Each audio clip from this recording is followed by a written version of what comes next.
नमस्कार। राजस्थान की तमाम फटाफट खबरों में आपका स्वागत है। राजस्थान की खबरों के लिए आपसे निवेदन कि यदि आपने हमारे चैनल को सब्सक्राइब नहीं किया तो कृपया करके आपके अपने चैनल को सब्सक्राइब कर लें। आप सब्सक्राइब करते हैं तो हमें हिम्मत होती है सही और सच्ची खबरें आप तक पहुंचाने की, जो मीडिया में आपसे छुपाई जाती है या मीडिया आपको बताता नहीं है। तो क्या है आज की बड़ी खबरें। अंतः उपचुनाव में मतदान से पहले की शांति ने राजनीतिक दलों की धड़कनें तेज कर दी है। यह शांति मतदाताओं का मन भी बार बार बदल रही है। पिछले परिसीमन के बाद अंतः सीट पर 4 बार विधानसभा चुनाव हुए, 2 बार कांग्रेस और 2 बार भाजपा ने जीती है। यह पहला उपचुनाव है। 2 बार अलग अलग सीटों से निर्दलीय चुनाव लड़ चुके नरेश मीणा यहाँ के वोटर्स के लिए भूल भुलैया बन गए हैं। भाजपा कार्यकर्ता कह रहे हैं कि नरेश के वोट कांग्रेस को कमजोर करेंगे, जबकि कांग्रेसी कह रहे हैं कि दोनों ही दलों के बराबर वोट छिटक सकते हैं। बता दें कि 2003 में 12 की एक विधानसभा सीट पर ऐसे ही एक निर्दलीय प्रत्याशी के खड़े होने से कांग्रेस व भाजपा दोनों के वोट कटे थे। फिर कैसे कह सकती है कि कांग्रेस के वोट कटेंगे और कैसे कांग्रेस कह सकती है कि भाजपा के वोट कटेंगे। प्रचार के अंतिम दिन रविवार को भी सीएम भजन लाल शर्मा और पूर्व सीएम वसुंधरा राजे ने भाजपा प्रत्याशी के समर्थन में बड़ा रोड शो किया। वहीं कांग्रेसी प्रत्याशी के लिए प्रदेशाध्यक्ष गोविंद सिंह डोटासरा, टीकाराम जूली ने रोड शो किया। पूर्व सीएम अशोक गहलोत ने भी बड़ी भारी भीड़ की सभा को संबोधित किया। वहीं प्रमोद जैन भाया कांग्रेस के हैं मजबूत पक्ष, धार्मिक व सामाजिक कार्यों में भरपूर सहयोग करते हैं। वहीं मोरपाल सुमन भाजपा है मजबूत पक्ष, साधारण व्यक्तित्व, स्वच्छ व ईमानदार की छवि है। वहीं नरेश मीणा निर्दलीय है मजबूत पक्ष, यह है कि युवाओं की फौज माहौल बनाने में माहिर है। राजस्थान में पहली बार ऐसा हुआ कि नर्सिंग कॉलेजों में 4 राउंड काउंसलिंग के बाद भी 3000 सीटें खाली रह गई।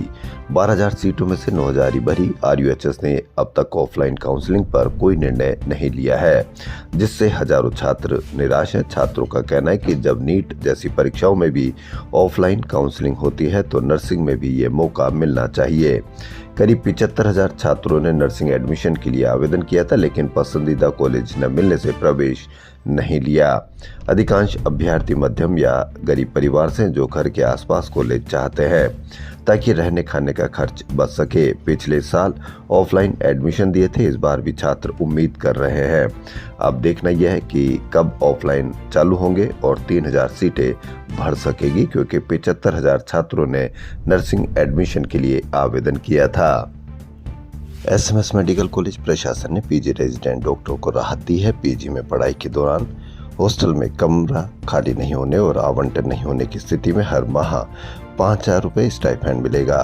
सेवारत कोटे से चयनित चिकित्सकों को नियमानुसार स्टडी लीव सैलरी में दे मूल वेतन मकान किराया भत्ता दे होगा। एक और दुखद खबर अलवर से। थाना क्षेत्र के हादरहेड़ा गांव में नशे की आदी बेटे ने शनिवार रात बुजुर्ग माता पिता को कुल्हाड़ी से मौत के घाट उतार दिया। बाद में मां के पैर से चांदी के कड़े निकालकर फरार हो गया। सुबह घर से बुजुर्ग बाहर नहीं आए तो पड़ोसी अंदर पहुंचे, जहां हरियाराम पुत्र चुनियाराम जाटव और शांति देवी पत्नी हरियाराम के शव पड़े थे।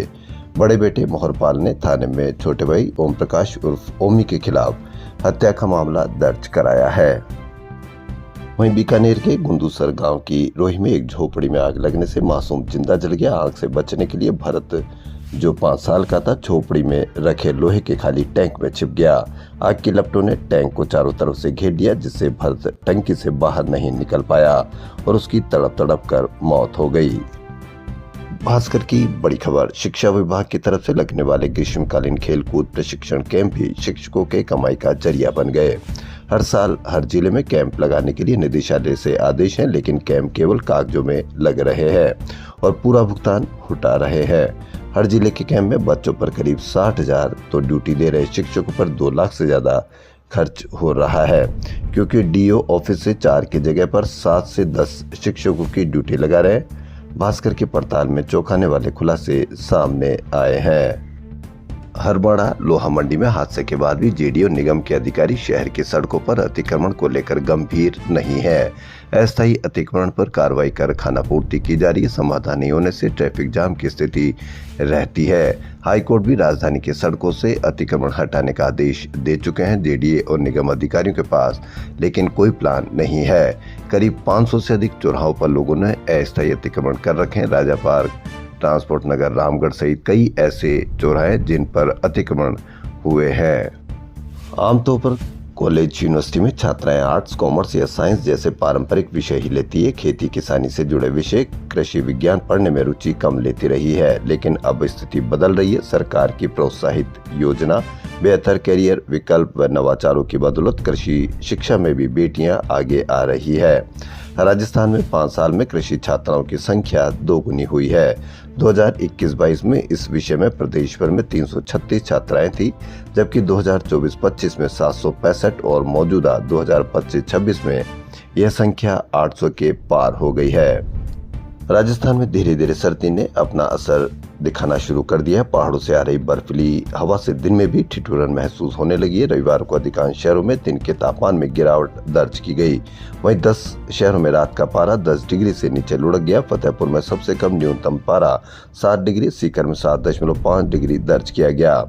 रविवार को अधिकांश शहरों में न्यूनतम पारे में करीब 1 डिग्री तक की बढ़ोतरी हुई। वहीं दिन के तापमान में 2 डिग्री तक की गिरावट दर्ज की गई। राजधानी जयपुर में पिछले 24 घंटे में दिन के तापमान में कोई बदलाव नहीं हुआ और 29 डिग्री पर स्थिर रहा। रात का पारा 0.8 डिग्री की बढ़ोतरी के साथ 13.8 डिग्री दर्ज किया गया। मौसम विभाग के अनुसार आगामी 1 सप्ताह तक मौसम शुष्क रहेगा। इस कारण तापमान में अधिक बदलाव के आसार नहीं है। बिसलपुर बांध से इस साल अब तक रिकॉर्ड 138 टीएमसी पानी की निकासी हुई है। वहीं सर्वाधिक 113 दिन तक और नवंबर महीने में पानी निकासी का भी कीर्तिमान बना है। जितना पानी निकाला वह अजमेर, जयपुर सहित टोंक आदि के पीने और सिंचाई के लिए 4 साल तक काम आता। बांध से वर्तमान में 1.1 टीएमसी पानी प्रति माह लिया जा रहा है। बांध बनने के बाद 22 साल में पहली बार इस साल जुलाई में गेट खोले गए। वर्तमान में बांध का गेट नंबर 11 1 मीटर तक खुला हुआ है।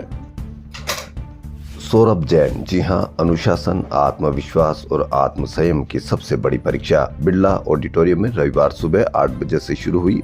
उनकी नॉन स्टॉप स्पीच आने वाली 30 घंटे तक बिना बैठे, बिना खाए पिए और बिना रुके चलने वाली है। यह केवल एक वर्ल्ड रिकॉर्ड की कोशिश नहीं बल्कि 8 साल की तैयारी, 17 साल की दिनचर्या और एक साधक की मानसिक शक्ति का प्रदर्शन है। सरकारी स्कूल से पढ़ने वाला वो बच्चा जिसने बचपन में पिता को खो दिया और अपनी माँ के साथ संघर्ष भरा जीवन जिया, आज दुनिया के सामने अपने शब्दों से संयम का नया अर्थ गढ़ रहा है। 30 घंटे बोलने के लिए 8 साल में की 40,000 घंटे पढ़ाई, 1500 बुक्स में से निकाले टॉपिक। सुप्रीम कोर्ट के सामुदायिक डॉग्स को हटाने के आदेश के खिलाफ देश भर में विरोध प्रदर्शन किए जा रहे हैं। जयपुर में रविवार को जवाहर सर्किल पर लोगों ने सामूहिक विरोध दर्ज करवाया। Protest for justice, no dogs no vote banner तले हुए प्रदर्शन में शिक्षक, पशु कल्याण संगठन, जनप्रतिनिधि और सभी वर्गों से शहरवासी शामिल हुए। National level beauty pageant Ananta Miss and Mrs India glam season 7 का पहला ऑडिशन रविवार को वैशाली नगर स्थित एक क्लब में हुआ। जयपुर सहित कोटा, अजमेर, बीकानेर, सीकर, जोधपुर व अन्य शहरों से आई 1000 से अधिक मिस व मिसेस कैटेगरी के फीमेल्स मॉडल्स ने रैंप वॉक कर अपने सिलेक्शन की दावेदारी की। जयपुर शहर के 80 वर्षीय डॉक्टर को इंटरनेशनल कॉल कर जान से मारने की धमकी दी और 25 लाख रुपए की रंगदारी मांगी। बदमाश ने कहा, रुपए नहीं दिए तो अच्छा नहीं होगा, अंजाम आप खुद भुगतोगे। इसके बाद डॉक्टर ने वैशाली नगर थाने में रिपोर्ट दर्ज करवाई। थाना अधिकारी ने बताया कि जिस नंबर से मोबाइल पर कॉल आया था उसकी लोकेशन और डिटेल ट्रेस की जा रही है। पीड़ित ने बताया कि 6 नवंबर को शाम को बीच मोबाइल पर यूके नंबर से 5 कॉल आए लेकिन रिसीव नहीं किए। अगले दिन सुबह 9:30 बजे फिर कॉल आया। 8 नवंबर को दोपहर फिर कॉल रिसीव किया तो सामने वाले व्यक्ति ने धमकी देते हुए कहा कि 25 लाख रुपए तुरंत दो, नहीं तो अंजाम भुगतना होगा। रिपोर्ट दर्ज कराई, अब उसका ट्रेस किया जा रहा है। क्या होगा यह तो आप अवश्य समझ सकते हैं, लेकिन शिकायत करने पर जरूर उनकी जान तो बच सकती है, पैसा भी बचेगा। लेकिन कई लोग पैसा बचाने के चक्कर में या जान बचाने के चक्कर में चुपचाप अपने आप को उनके हवाले कर देते हैं और वह इस तरह से साइबर अपराधी के शिकार हो जाते हैं। एसएमएस की ये बड़ी खबर थी। मरीजों की जिंदगी बचाने के लिए आईसीयू इमरजेंसी में लगाए गए मल्टीपैरा मॉनिटर की सोमवार से जांच शुरू होगी। सरकार के निर्देश पर बनाई गई 5 टीमें मल्टीपैरा मॉनिटर के वीडियो भी बनाएगी। ऐसा इसलिए क्योंकि इससे पहले भी इन मल्टीपैरा मॉनिटर की जांच कराई और अधिकारियों ने मिलीभगत कर बोर्ड की जगह प्रोब की रिपोर्ट सरकार को सौंप दी। पुस्तकालय संघ की ओर से लाइब्रेरियन भर्ती में 50% पदों की बढ़ोतरी की मांग को लेकर पूर्व सीएम वसुंधरा राजे को ज्ञापन सौंपा है। संघ से जुड़े देवराज सिंह चौधरी ने बताया कि कर्मचारी चयन बोर्ड ने पुस्तकालय अध्यक्ष ग्रेड तृतीय 2024 भर्ती 548 पदों पर निकाली थी। इसमें शिक्षा विभाग के 500, संस्कृत शिक्षा के 48 पद थे। इन पदों पर भर्ती के लिए 27 जुलाई 2025 को परीक्षा हुई थी। परीक्षा से पूर्व सरकार ने 50% पदों को बढ़ाने का आश्वासन दिया था, लेकिन अभी तक संख्या नहीं बढ़ाई गई है। श्री खोले के हनुमान जी जयपुर में प्रन्यास एवं श्री नरवर आश्रम सेवा समिति की ओर से लक्ष्मण डूंगरी स्थित श्री खोले के हनुमान जी मंदिर में रविवार को 65वां लक्खी अन्नकूट महाप्रसादी महोत्सव का आयोजन हुआ। आप किसी रेस्टोरेंट में जाते हैं तो वेज थाली मंगाते हैं या नॉन वेज आप मंगाते हैं, लेकिन क्या आपको पता है कि वेज और नॉन वेज फ्रिज में साथ रखे एक ही चूल्हे पर पका रहे थे। आपको पता ही नहीं चल पाता कि आप जो मंगा रहे वह शुद्ध है या नॉन वेज के साथ ये पकाया हुआ है, क्योंकि वेज जब खाते हैं तो आपको ऐसा लगता है कि यह नॉन वेज से बिल्कुल अलग होगा। लेकिन सीएमएचओ जयपुर सेकंड के खाद्य सुरक्षा अधिकारियों की टीम ने शुद्ध आहार मिलावट पर वार अभियान के तहत रामनगरिया रोड जयपुर के स्थित फर्म लिंक ए चिक रेस्टोरेंट पर बैंक्वेट के किचन का रविवार को निरीक्षण किया। CMHO Jaipur second doctor Manish Mittal के अनुसार निरीक्षण के दौरान किचन में गंभीर कमियां मिली। वेज तथा नॉन वेज एक ही फ्रिज में रखे हुए थे और एक ही चूल्हे पर पकाए जा रहे थे। इससे आप अंदाजा लगा लीजिए कि क्या मीडिया पर इसकी कहीं कोई खबर चलती है या कहीं कोई इसकी कवरेज देखने को मिलती है। आपको दिन भर मीडिया किस तरह की खबरें दिखाता है यह आप भली भांति अब समझने लग गए हैं। यही कारण है कि मीडिया पर अब न्यूज़ का देखना कम हो गया है। इसलिए अभी भी वक्त है आप असली समस्याओं को पहचानें, वरना बहुत देर ना हो जाए। इसीलिए आप सबसे निवेदन कि आप अपने बच्चों की बेरोजगारी, आप अपने बच्चों की महंगी शिक्षा और जो भी ऐसी कोई समस्याएं हैं उन पर अवश्य चर्चा करते रहें। एक और जयपुर से बड़ी खबर, साइबर ठगों ने 73 वर्षीय बुजुर्ग को डिजिटल अरेस्ट का डर दिखाकर उनके खाते से 2 करोड़ मनी लॉन्ड्रिंग का अवैध ट्रांजैक्शन होना बताया और 37,52,500 रुपए ठग लिए। आरोपी ने खुद को वीडियो कॉल कर पुलिस की वर्दी में सीबीआई अधिकारी बताया था। दूसरे ठग ने खुद को बैंक अधिकारी बताकर बुजुर्ग को जाल में फंसा लिया। ठगों ने 9 अक्टूबर से 1 नवंबर तक धमकियां देकर अलग अलग बैंक अकाउंट में मोटी रकम ट्रांसफर करवाई। क्या आपको पता है कि इस तरह की कोई चर्चा की जाती है या नहीं की जाती है? क्या इस तरह की खबरों के लिए कितनी कवरेज मिलती है यह आप भली भांति जानते हैं। इससे ज़्यादा कवरेज तो राजा सोनम को मिली थी। राजा सोनम को इतनी कवरेज मिली कि जैसे पूरे देश का सिर्फ एक ही मुद्दा हो, जबकि साइबर ठगी, महंगी शिक्षा, बेरोजगारी, अस्पताल व्यवस्था, सड़कों की सुरक्षा, टोल नाकों पर की गई कहीं पर भी इसकी कहीं कोई खबर नहीं, कहीं कोई चर्चा नहीं।